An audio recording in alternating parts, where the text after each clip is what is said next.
Nós estávamos falando anteriormente sobre métodos de eletrização, de que poderia haver uma eletrização por contato, que é quando dois materiais condutores entrassem em contato uns com os outros, né, transferindo elétrons uns para os outros, que poderia ter uma eletrização por atrito também, que é quando você fricciona um material no outro, e assim ele pode perder ou ganhar elétrons, e que nós teríamos também uma eletrização através do método da indução, tá? Em que um material acabaria sendo eletrizado pelo outro a partir da aproximação e uma posterior polarização. Polarizar é separar, né, em regiões com características diferentes, tá? E que depois dessa polarização eu teria então essa situação que a gente chama de indução, tá bom? Muito bem. Aí eu gostaria, por favor, que nós fôssemos até a página número 131 da apostila 2, tudo bem? Então, número 131 da apostila 2.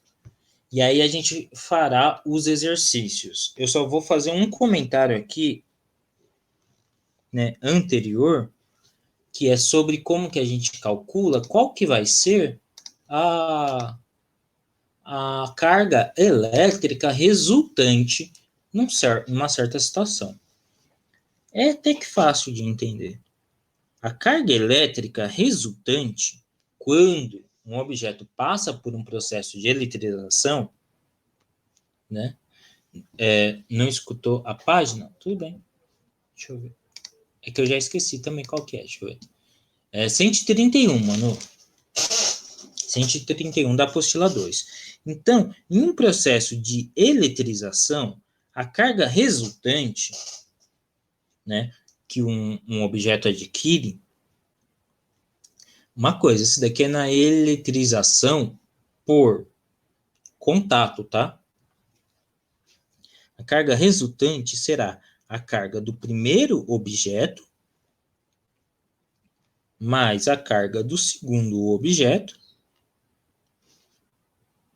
dividido por 2, ou seja, é a média. Até que simples, tá?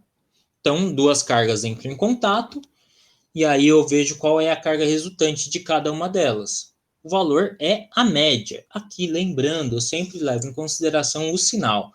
Eu acho que com os exercícios, algumas coisas ficarão claras com relação a essa. Olá, Henrique. Tá certo. Olha só, Henrique, página 131, esse é o exercício aqui. Então, olha só. Um corpo condutor. O que é um corpo condutor, Henrique? Por favor, como que você definiria um corpo condutor? Conduz eletricidade, exatamente. Em geral, os corpos que conduzem eletricidade são metais. Faz sentido eu dizer isso? Se você olhar, né, de forma geral, a fiação da sua casa, do que ela é feita, né? Em geral de cobre. Você saberia me dizer por quê?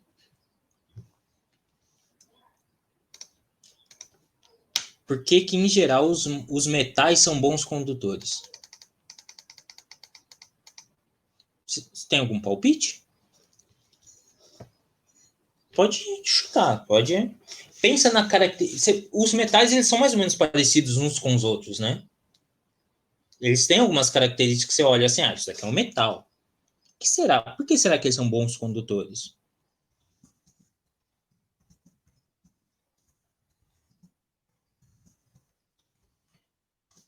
Vejam só, gente, o Henrique falou assim, porque os elétrons devem ter facilidade de passar por eles. Excelente resposta. É importante a gente sempre responder, mesmo quando a gente não sabe. Porque às vezes a gente chega bem próximo da resposta correta, tá? Então, por que os metais são bons condutores? Tá certo. Os elétrons têm. Deixa eu ver só uma coisa que alguém. Acho que alguém respondeu alguma coisa aqui no chat. Ai, obrigado, Júlia. Muito obrigado. Então, por que os metais geralmente são bons condutores? Os elétrons têm... Agora tá certo, Júlia? Facilidade de serem transferidos, né? Eu vou aqui usar um termo mais técnico. Os elétrons têm, então, ao invés de falar sobre facilidade de locomoção, eles têm mobilidade. Tá? Tanto é que são os elétrons que geralmente fazem as ligações químicas. Concorda comigo, Henrique? Né? Quando vocês estão estudando em química, vocês não têm, por exemplo, aqui, eu tenho o hidrogênio, ele tem um elétron. Aí ele vai se ligar com um outro hidrogênio, que também tem um elétron. O que, que eles fazem nesse caso? Eles compartilham esse elétron, né? Cada um fica com 2 elétrons. E aí eles alcançam a estabilidade. Aí eu tenho o gás hidrogênio, que é o H2. Né? Então, em geral, são os elétrons que fazem essas interações que nós estamos falando. Um metal, se a gente observar os metais, a gente vai observar eles na tabela periódica, o que, que nós vamos identificar? Que os elétrons, no caso, né, os metais, eles têm muitas camadas. Metais têm muitas, entre aspas, porque aqui muitas não é uma quantidade muito grande, né? Muitas camadas eletrônicas. O que, que significa isso? Quando eles têm muitas camadas eletrônicas. Você sabe o que, que são essas camadas eletrônicas, Henrique?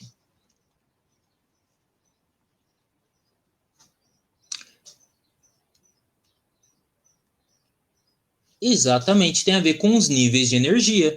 Cada camada tem que ter uma quantidade específica de elétrons, né? Então você tem aquelas camadas K, L, M, N, você tem os subníveis de energia, né? SP, sabe essas coisas que eu estou falando, gente?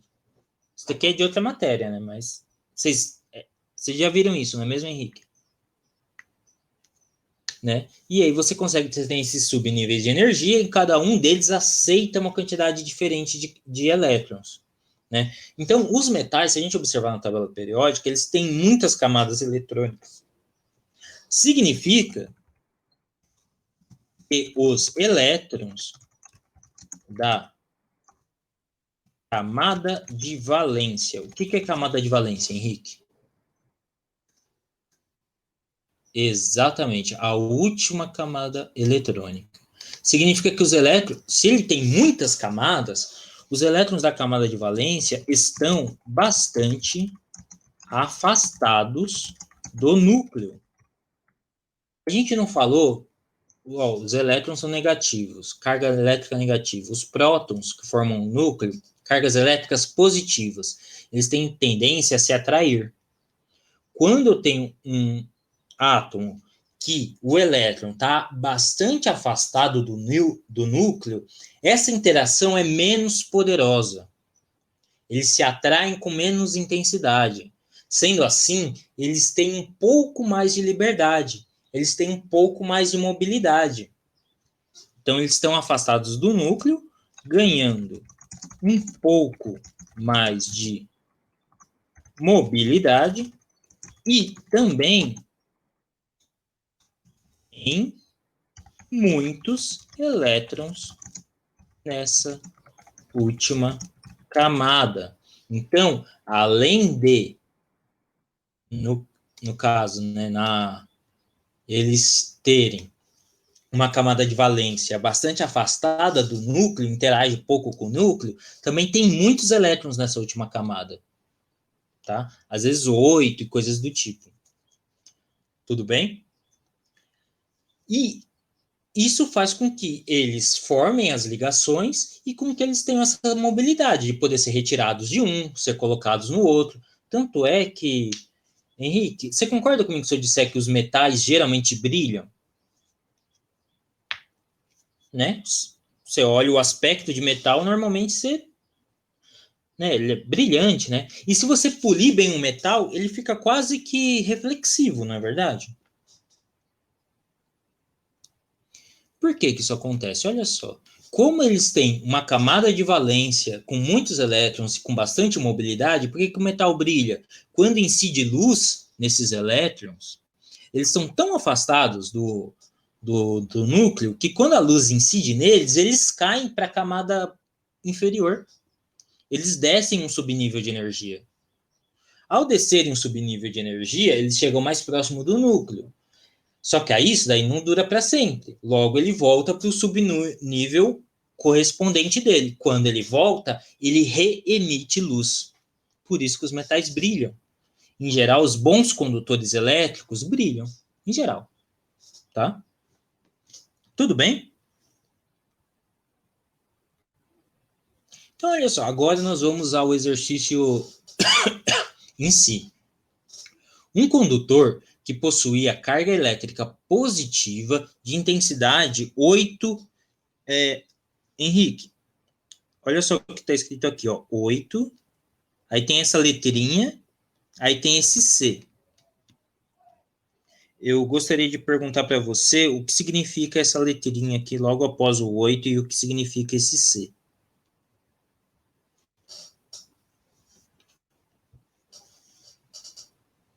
Tudo bem. Essa letrinha é o Mi, significa micro. Em termos de notação científica, significa 10 elevado a menos 6, tá? Microscópio é algo que consegue enxergar o metro dividido por milhão, tá? Então você pega um metro e divide em 1 milhão de partes. Um microscópio enxerga essas partes. A olho nu a gente não enxerga. E esse C significa Coulomb, que é a unidade com que a gente mede carga, tá? Então esse C significa Coulomb.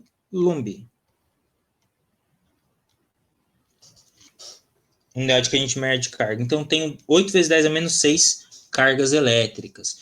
Então ele fala o seguinte, ó. Ele foi aterrado. Henrique, o que significa dizer que ele foi aterrado?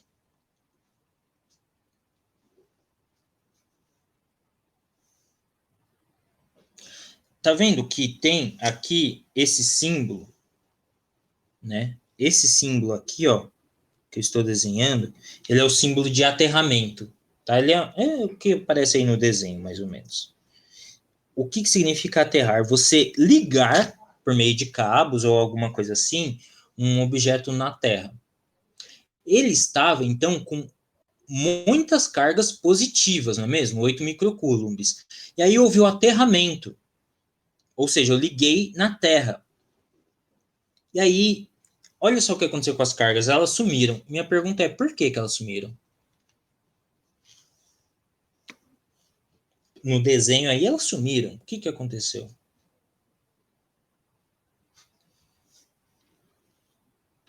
Elas passaram para o fio que estão...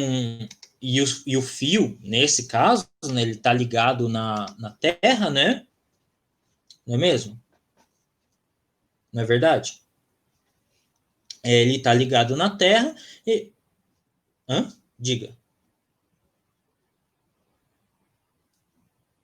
Isso é verdade, ela não conduz, ela não é uma condutora tão boa, embora a gente fale de Terra, é uma coisa meio geral, né? De qual superfície a gente está falando, né? Mas a gente diz que o planeta Terra, ele é um recipiente infinito, ele é muito grande. Então, para termos cotidianos, ele é praticamente infinito. Quando essa Terra é ligada a esse material que tem cargas positivas, essas cargas positivas são capazes de roubar elétrons da Terra, sem que a Terra fique necessariamente eletrizada, devido ao tamanho dela. Então, no aterramento, há o roubo dessas cargas elétricas. É por isso que o aterramento nas casas da gente, ele é tão importante. A ideia é que, se houver um curto-circuito ou coisas do tipo, tá?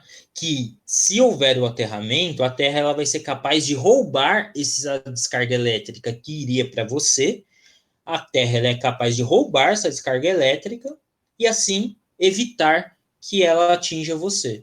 as descargas elétricas, elas vão sempre no sentido do corpo que tiver menor resistência, que tiver maior facilidade de absorver essa corrente elétrica. No caso, entre você, que é um ser humano, e a Terra, tem um tamanho infinitamente grande, né?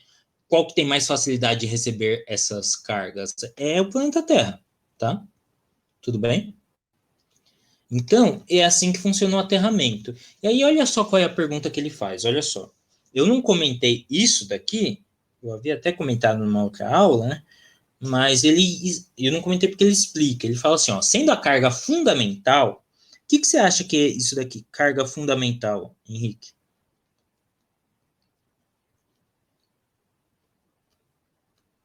É a quase. É a quantidade de cargas que possui um elétron. É a quantidade de carga que um elétron possui. Então, um elétron possui carga exatamente igual a menos 1,6 vezes 10 a menos 19 coulombs. E a carga de um próton, que a gente escreve assim, ó, P positivo, ela tem o mesmo valor, só que positivo, tá?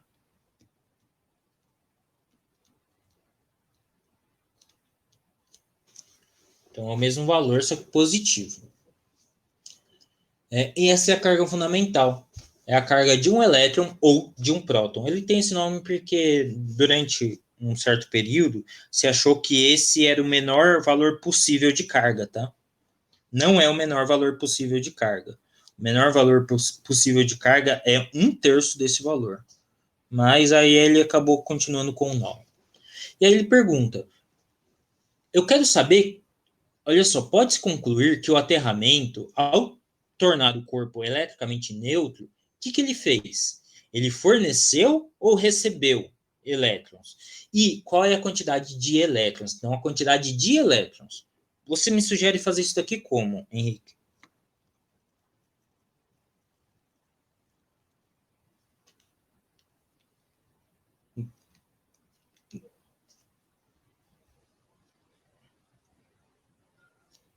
Então, 0,8. Até obrigado pela correção. Tá 0,8 vezes 10 a menos 6 coulombs. Então, a sua sugestão é dividir isso daqui pelo quê?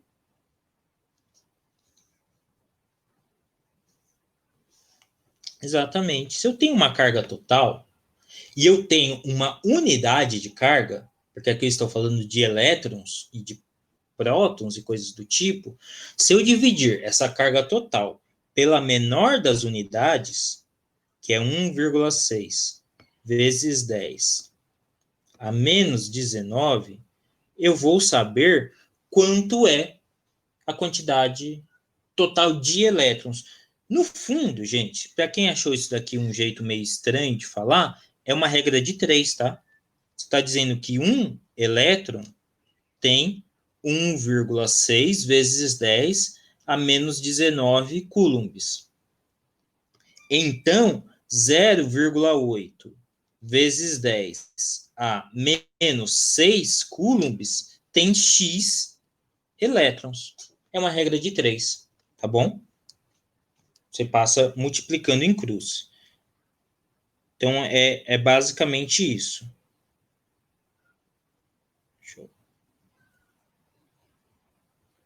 E aí, quanto que fica essa divisão, por favor, Henrique?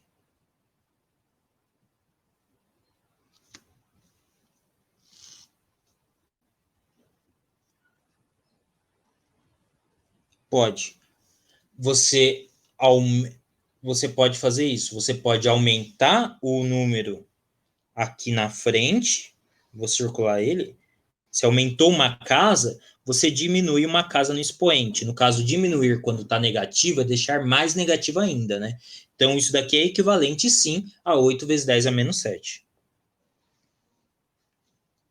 E aí você acha que fica mais fácil, perfeito.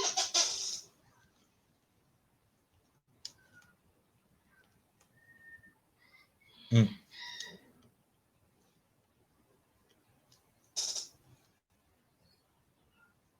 Então, então é, então é 5, né? Se for só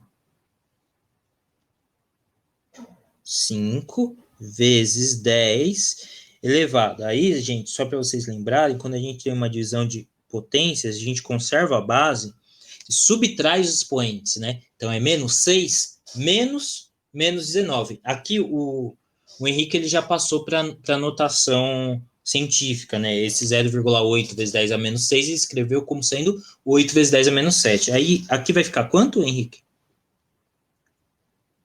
No expoente? Menos 12. Isso daqui não tem unidade, é uma contagem, tá? É número de elétrons. Então, não tem uma unidade específica. Porque nesse caso aqui em específico, ele está contando quantidade de elétrons, né? Então, a gente não escreve uma unidade específica, tá? É quantidade só. Então, e aí ele pergunta, beleza, esse número aparece, né? No item A e no item E. Qual dos itens é o verdadeiro, o A ou o E? Qual deles é a resposta?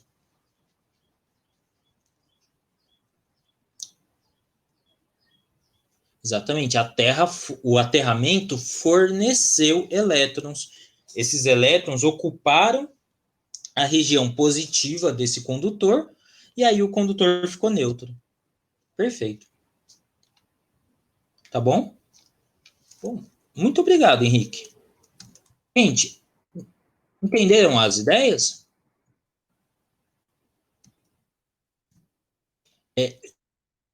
Lógico, a gente usou esse exercício, ele seria mais rápido de resolver do que o que a gente resolveu. É que nós aproveitamos esse exercício para falar de algumas ideias envolvendo o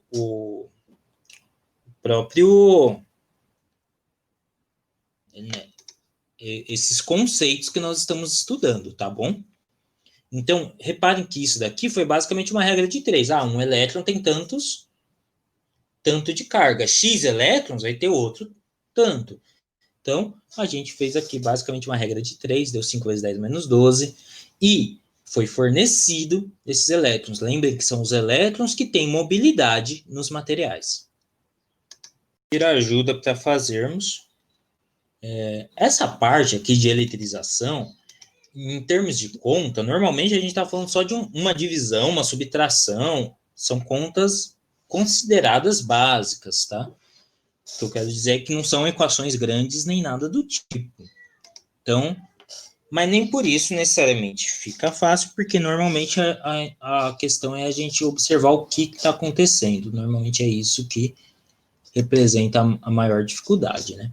Então, nesse exercício 3 ele está falando o seguinte: me avisem se precisar aumentar o tamanho da letra, tá? Nesse exercício 3 o que está dizendo é o seguinte: eu tenho três esferas idênticas, então o tamanho delas é idêntico e coisas do tipo. Então, vamos escrever aqui, ó. A, B e C, tá? Só para a gente se localizar. Então, as esferas A, B e C, em princípio idênticas. Só que cada uma tem uma quantidade de carga. Tá? Em cada uma delas foi eletrizada de uma forma diferente. Falando em eletrização, você já levou algum choque quando em algum dia, por exemplo, está andando na rua e você encostou em alguma coisa ou em alguém e levou um choque? Já aconteceu com você? Você consegue ouvir esse choque, inclusive, ou não? Não? É que provavelmente em ambientes movimentados realmente não dá para ouvir. Você tem blusa de lã? Você já, quando você tira a blusa de lã, já aconteceu de você ouvir uns estalos? Alguma blusa, alguma roupa? Já aconteceu? Lã é a que mais acontece, mas outros tecidos também acontece. Se ouvir uns estalos, aqueles estalos são descargas elétricas. O que acontece? Em dias muito secos, né? Principalmente em dias muito secos, já que eu não tenho muita umidade para roubar essas cargas elétricas, em dias muito secos, o atrito do nosso corpo, da nossa roupa, do nosso sapato com o chão, com o ar e etc., vai roubando elétrons do nosso corpo. Por atrito. Tá? Então, atritou, eu acabo tendo perdas de elétrons. Embora dependa um pouquinho do material que eu esteja falando. Alguns materiais vão roubar, outros materiais vão ceder elétrons. Mas, só para resumir, né? Tenho aqui uma perda de elétrons. Quando a gente perde, a gente fica eletricamente carregado e a gente encosta em outra pessoa ou em algum material, acontece muito de borracha de escada rolante, tá? Acontece muito isso. Quando a gente encosta no material, a gente pode eventualmente acabar sendo aterrado por esse material e aí a gente acaba sofrendo, como no exercício anterior, uma descarga elétrica. E a gente recebe essa descarga elétrica e ela pode até doer um pouquinho. Tá? Normalmente ela é bem localizada, é tipo na mão, não é o suficiente para ser no corpo todo, né?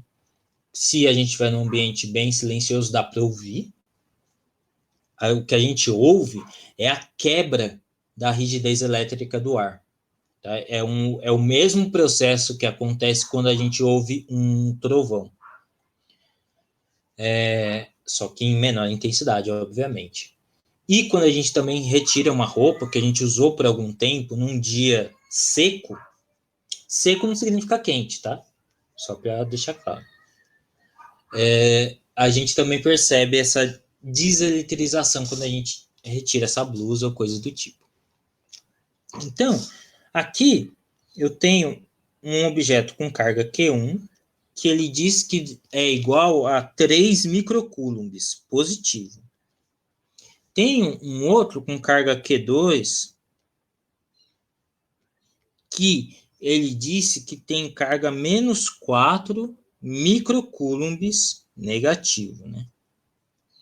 Então, e tem a outra, a Q3, perdão, que tem carga igual a 10 microcoulombs positivo. Então, 10 microcoulombs. Perfeito. E aí ele está dizendo o seguinte: se as três forem colocadas simultaneamente em contato, a carga elétrica final de cada uma delas será respectivamente igual a quanto? Então, Aaron, primeiro, você acha que cada uma vai ficar com um valor de carga diferente ou você acha que todas vão ficar com um valor igual de carga?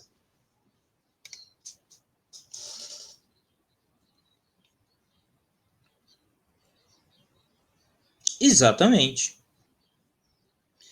Elas seriam, então, em princípio, condutoras de mesmo nível, né? Se elas são esferas idênticas, uma é tão boa condutora quanto a outra, né? Não tem, não teria por que cada uma delas ficar com uma carga final diferente. Perfeito. Então, já começa por aí. Todas as cargas têm o mesmo valor, né? Isso já, você concorda comigo que isso já impede a gente de assinalar a alternativa E? Aí tá dando uma carga diferente para cada uma delas, né? Então, vamos supor, se eu tivesse que chutar, não seria a alternativa E. O que a gente vai fazer aqui? A gente está usando o princípio de conservação de cargas. Essas cargas elas não vão para qualquer lugar, tudo bem? Elas não vão para qualquer lugar. Elas vão elas vão ficar nesse sistema, elas vão permanecer nesse sistema.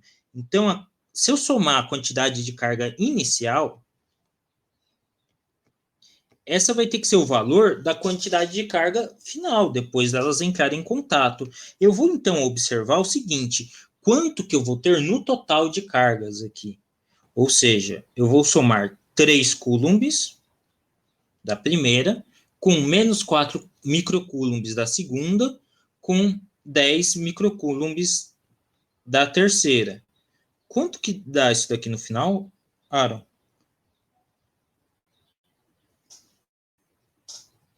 dá 9, não é mesmo? Então, 9 microcoulombs. Então, isso daqui, eu só estou vendo qual é a quantidade de cargas. Aí eu te pergunto, qual vai ser a distribuição de cargas, então? Com quanto cada uma delas vai ficar? O que, que eu tenho que fazer? Qual conta que eu vou ter que fazer?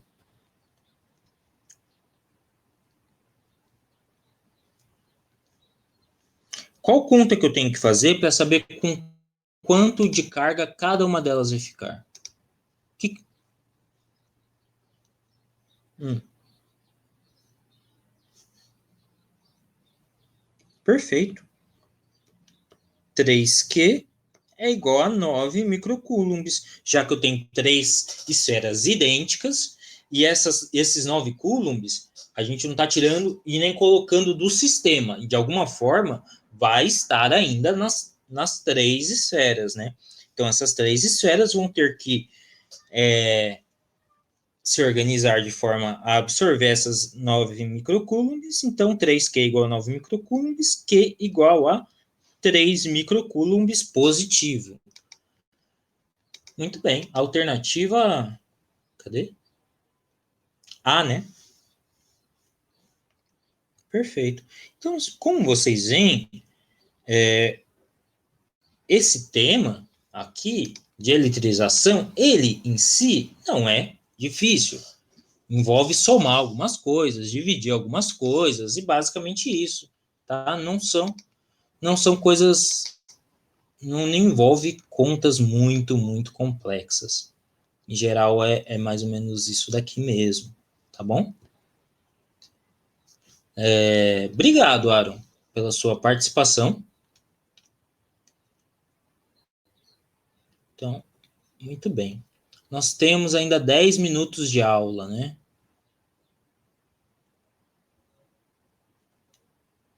Aí deixe-me ver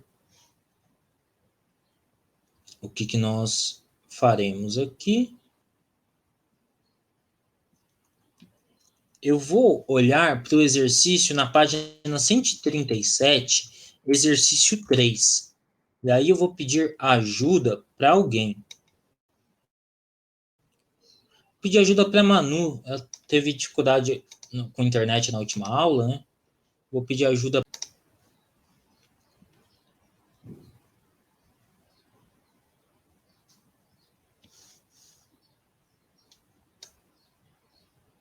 Você me ouve, Manu?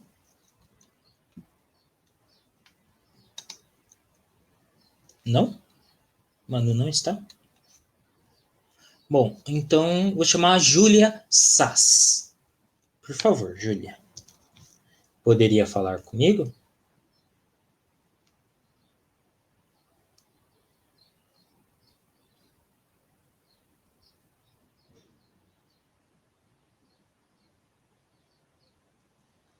Júlia Sass.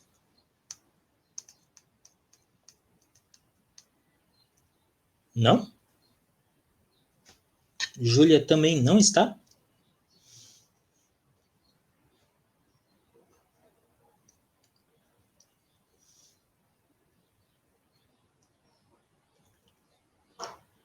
Então, Júlia Soares.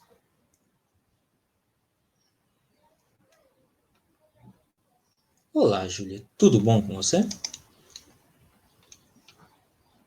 137, por favor. E depois dessa aula eu darei por encerrada essa apostila, tá bom? A gente passou pelos conteúdos, não fizemos todos os exercícios, mas para complementar isso, eu vou pedir para vocês alguns exercícios para vocês fazerem. Eu vou fazer um formulário para vocês responderem, tá? Só para ver se vocês entenderam as ideias. Então o exercício está aí, Júlia. E, ó, a gente vai fazer rapidinho aqui, aí eu vou perguntar o que você acha. Olha, um grupo de alunos, em uma aula de laboratório, eletriza um canudo de refrigerante por atrito. Então, eles esfregam em algum lugar, com um lenço de papel. Em seguida, com o canudo, eles eletrizam uma pequena esfera condutor E1, que aparece aí no desenho, inicialmente neutra, pendurada em um fio de seda, de comprimento L, em um ponto P fixo. No final do processo, a esfera e o canudo estão com cargas de sinais opostos. O lenço ficou eletrizado com carga positiva. Então, olha só. Ele não é difícil em si, mas ele tem toda uma história e a gente tem que, de algum jeito, acompanhar essa história. Tá? Então, ele falou o seguinte, ó. O que eu considero importante aqui, mais importante, é essa informação aqui, ó. Que o papel ficou eletrizado com carga elétrica positiva. Tá vendo? Né? O lenço, né? Na verdade, o lenço de papel. E aí ele fala assim: descreva a eletrização do canudinho e compare a sua carga com a do papel. Minha pergunta é o seguinte, Júlia. Você acha que o papel ficou com carga mais que positiva? Qual que você acha que é a carga do canudinho? Que ele foi usado para atritar no papel? Negativa. E com qual valor você acha? Maior ou menor do que a do papel? Maior? Não. O que o seu coração diz?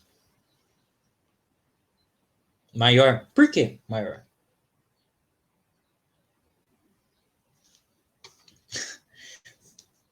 Foi instinto só, né? Olha só. Você concorda que a carga que o canudinho ganhou, se eu estou considerando que ela só foi atritada com o lenço, só pode ter vindo do lenço? Não? Pode ter vindo de onde também?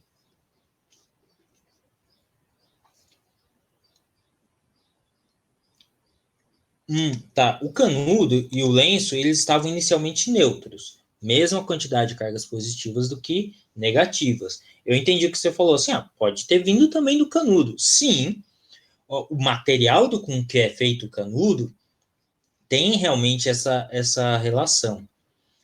Aqui o que acontece? Se o papel ficou positivo, o que você acha que aconteceu com o papel? Ele perdeu ou ganhou elétrons?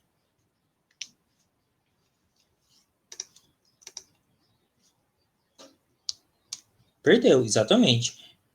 Cargas positivas significam em sólidos, tá? Em materiais sólidos. Então, eu não estou considerando gases e, por exemplo, em que eu posso ter íons e coisas do tipo, tá bom? Então, cargas positivas em sólidos significa perder elétrons. Perfeito. Então, ele perdeu elétrons. Se ele perdeu esses elétrons, ele deu para quem? Alguém ganhou se ele perdeu, né? Você concorda se eu dissesse que é o canudo que ganhou? Né? Ele ganhou. E como você mesmo falou, ficou negativo. Faz muito sentido isso. E ele ganhou, então, a mesma quantidade de elétrons que o papel perdeu. Tudo bem? Porque eu estou considerando que só tiveram contato um com o outro. Então, o canudinho, de forma espontânea, ele não perderia esses elétrons. Ele não ganharia esses elétrons. Ele ganhou, ficou a mais, porque o papel cedeu. E por que o papel cedeu? Porque eu gastei energia para acreditar um no outro. Se eu só colocasse um em volta do outro, não aconteceria nada. Mas eu gastei energia para forçar essa eletrização. Tá? Então, quando eles estão em contato, o quanto um ganhou é o quanto o outro perdeu, e vice-versa. Tudo bem? Então, perfeito o que você falou. O canudinho adquiriu cargas negativas, e aí, só para complementar aqui sobre o valor será idêntico ao que o papel perdeu, só que com outro sinal. Então, o papel perdeu Q, no caso ele tem aqui Q positivo, né? O canudinho vai ficar com Q negativo. Mesma quantidade de cargas, porém negativas. Tudo bem? Porque eu estou considerando que só um interagiu com o outro. Então não houve nem perdas, nem ganhos para fora desse sistema. Tudo bem? No B, ele fala assim: ó, descreva as possíveis etapas desse processo de eletrização. Então, ele está perguntando o que aconteceu.